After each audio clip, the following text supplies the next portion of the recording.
The Storm Shifts the Signboards. A Fairy Tale by Hans Christian Andersen.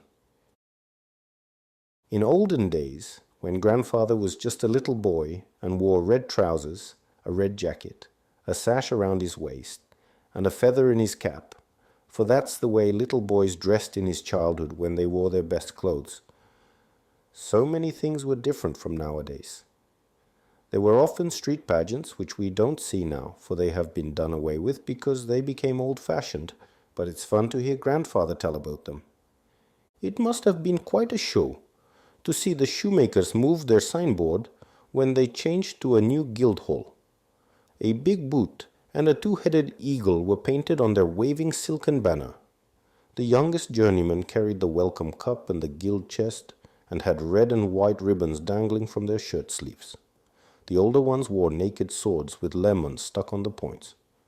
They had a full band, and the best of their instruments was the bird, as grandfather called the long pole, with the half moon and all sorts of sounding dingle-dangle things on it, real Turkish music.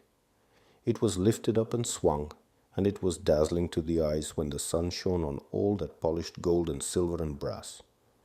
In front of the procession ran a harlequin, in clothes made of many-colored patches, with a black face and with bells on his head, like a sleigh horse.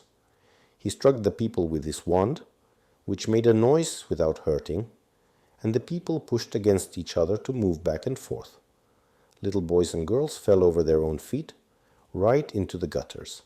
Old women elbowed their way along, looking sour and scolding. Some people laughed and some people chatted. There were spectators on the steps and in the windows, and yes, even on the roofs. The sun shone. A little rain fell on the people now and then, but that was a good thing for the farmers. And when finally they became wet through, that was a real blessing to the country. What stories grandfather could tell. When he was a little boy, he had seen all that grand show at the height of its splendor. The oldest guild journeyman made a speech from the scaffold where the signboard was hung. It was in verse, just like poetry, which indeed it was. There had been 3 of them working on it, and before writing it, they had drunk a whole bowl of punch, so that it would be really good. And the people cheered the speech, but still more they cheered the harlequin when he appeared on the scaffold and mocked the speaker. The clown cut his capers so gaily, and drank punch out of schnapps glasses, which he then threw out among the people, who caught them in the air. Grandfather had one of them, which the plasterer had caught and presented to him. Yes, it was fun, and at last the signboard hung, decked with flowers and wreaths, on the new guild hall. You never forget a sight like that, no matter how old you grow, grandfather said. He himself never forgot it, though afterward he saw many things of pomp and splendor, and could tell about them. But the funniest thing of all was when he told about the moving of the signboards in the big town. Grandfather had gone there with his parents when he was a little boy, and that was the first time he had seen the largest town in the country. There were so many people in the streets that he thought the signboards were going to be moved, and there were many signboards to move. If these signs had been hung up inside instead of out of doors, they would have been filled up hundreds of rooms. There were all kinds of garments painted on the sign at the tailor's. He could change people from uncouth to genteel. There were signboards of tobacconists, with the most cunning little boys smoking cigars, just as in real life. There were signs with butter and salted herrings, ministers' ruffs and coffins, and signboards that just carried inscriptions and announcements. Indeed, one could spend a whole day going up and down the streets and looking at the pictures, and at the same time you could learn what sort of people lived inside the houses, for they had hung their own signs outside. That is a very good thing, grandfather said. In a large town it is instructive to know who lives in all the houses. But then something was about to happen to the signboards, just as grandfather came to town. He has told me about it himself, and there wasn't then any twinkle in his eye, as mother used to say there was when he was fooling me. He looked quite trustworthy. That first night he came to the big town. The weather was worse than any we ever have read about in the papers, A storm such as there had never been within man's memory. All the air was full of roof tiles. Old wooden fences were blown over. A wheelbarrow even ran for its life by itself along the street. The wind howled in the air. It whistled and it shook everything. It was indeed a terrible storm. The water in the canal ran over the banks, not knowing where it belonged. The storm swept over the town, carrying the chimneys with it. More than one old proud church tower bent and has never been quite straight since. A sentry box stood outside the house of the honest old fire chief, whose engine was always the last one at the fire.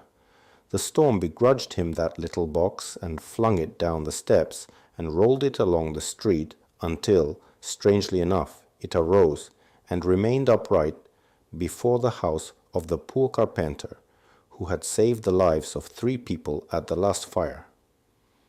But the sentry box didn't give that a thought. The barber's signboard, a large brass dish, was torn off and carried across into the councillor's window. All the neighbors said this seemed almost like malice, for they, like the most intimate lady friends of the family, called the mistress the razor. She was so sharp and knew more about people than they knew about themselves. A sign with a dried codfish drawn on it flew over to the door of a newspaper writer. That was a pretty poor joke on the part of the storm. It probably didn't remember that a newspaper writer isn't the sort of person to be joked about. He is a king in his own paper and in his own opinions. The weathercock flew over to the roof of the opposite house, and there it remained. A picture of the darkest wickedness, said the neighbors. The cooper's barrel was hung just under the sign for ladies' apparel. The restaurant's menu, which hung in a heavy frame near the door, was placed by the storm just over the entrance to the theater, where nobody ever went.